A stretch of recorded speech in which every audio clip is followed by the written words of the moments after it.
The lesson what we are going to discuss now is the social and the religious reforms. In context to this, in this lesson, we are going to stress on the developments which happened in the 18th century and the 19th centuries. See, we all have studied the Bhakti movement which happened in the previous years, but here we are going to stress it how the different religions played a vital role in bringing changes in the society. How did the people of the same religion fight against their own religion's orthodox methodologies which are present at that time, superstitions which are very strongly followed, all these things we shall analyze one by one. See, this all we got into enlightenment in the 18th and the 19th centuries with the arrival of the Britishers. When the Britishers were ruling India, we also got the Christian missionaries.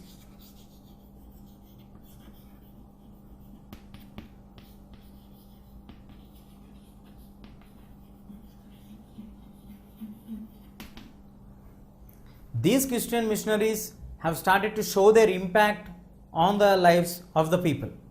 They have come with the ideology of spreading Christianity to all the people. With this ideology, they have moved ahead, but at the same time, they converted many of the non-Hindus, like it is a landing in the Indian land where India is completely following the Hinduism and Muslim in some regions, the religion of Islam. But these people, by their services, by their other provisions like giving food for the poor people, diverted and manipulated, or it would be appropriate to say converted many of them and made them to follow the religion of Christianity. But not only this, not only in following of the religion, but they started to do the service also for them, like giving education for them, establishing schools, providing the hospital facilities, was a very vital step in the spread of Christianity. When they get the access to education, their children are allowed to get educated in a foreign language which is not allowed in the other religious background.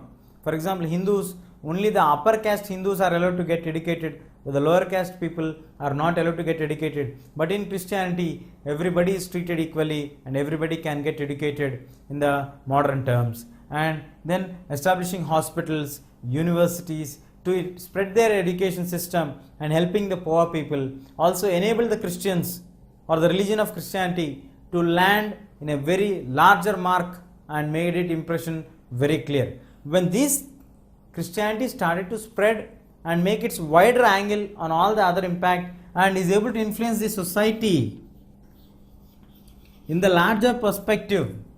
So, the religion of Hinduism, the followers of Hinduism started to take the impression, why is Hinduism getting defamed and why is Christianity getting popularized among the Hindus? Why the Hindus are getting converted into the Hinduism, like Christianity. What is the negativity in the Hinduism?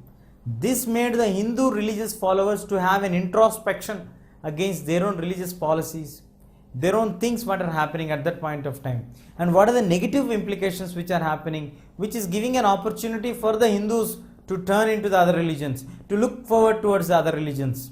And at the same time, we have the people from Muslim community also questioning some of the practices against their own religions, which is making them to turn towards the Christianity or the other religions. This has brought the awareness for us. Let us discuss who are the major political or the religious leaders, social leaders, who brought some of the major changes for us. So now, when the Britishers have stepped in, many of the European scholars also have stepped in. They started to study what is the actually written in the Vedas. They started to study the books which are written in Sanskrit. They started to study the literature which is in Tamil literature. What is happening in the Telugu literature. After studying all these things, these people are known as the Orientalists. The Orientalists are the people, those who studied the books of the Eastern literatures. We fall under the Eastern literature category because India is located on the eastern part of the world map. So, when these European people who came from the West started to study about the East, and they started to understand the diversity and diversified culture which is existing in India at that point of time.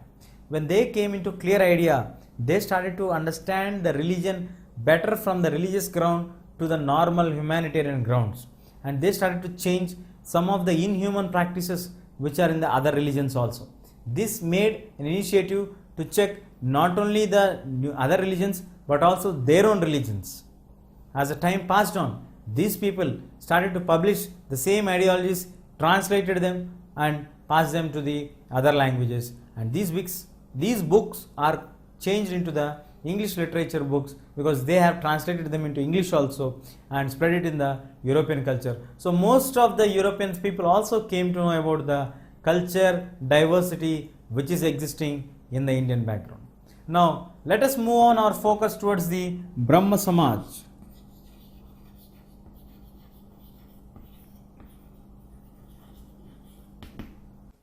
Now let us move on. How was the Brahma Samaj started? Who started the Brahma Samaj? Let us see here. Brahma Samaj is the development of a person called Raja Ram Mohan Roy. He was a man of a great scholar. He was born in the year 1772. He was a man who knows more than 5 languages at that point of time in the early 18th century. He knows the languages like Sanskrit, Persian, English, Arabic, Latin and Greek. See, most of these are foreign languages. It is very difficult for us to learn 2 or 3 languages, but he learned more than 5 languages which are already in the foreign nations, which is very difficult for us to learn in our country here, which shows his great talent and skill and the observation capability that he has been adding many languages for his talent. See here, he knows Sanskrit, which is very tough in the Indian context itself. Many of even the Indians were not get access to the Sanskrit, but then he learned Persian, which is in the Middle East. English is in the European continent. Then he learned about the Arabic, which is again in the Middle East. Then he learned Latin, which is predominant in the American countries. Then he also learned Greek. So this reveals for us he is having the entire world literature awareness. And he not only did this, he studied the entire religious books of all the philosophical books like the religions of Christianity, the religion of Hinduism, the religion of Islam, the religion of Sufism, all these things. After studying all these things carefully, he came up with the ideology that at one point or the other, almost all the major religions are moving on in the same path. It is like complete surrender to one supreme God. So he came up with the ideology that we should have to have a belief on that there is one supreme God, and we should not tolerate any kind of sacrifices because sacrificing is not mentioned in any part of the books. It is just a mere creation of the priests and all the other highly educated people who wanted to control the interest of the people and manipulated these kind of things. So he completely rejected all these things, and finally he came with the ideology that one supreme God and no to sacrifices. In 1828, he started the Brahma Samaj in the year 1828, and he came up with the ideology that complete surrender to one God, the universal religion acceptance. There is no religion like Hinduism, Christianity, Sufism or Islam. He wants everybody to follow the same universal religion, which is only one religion, and we have only one God. And this great man passed our earth in 1833, and after his death,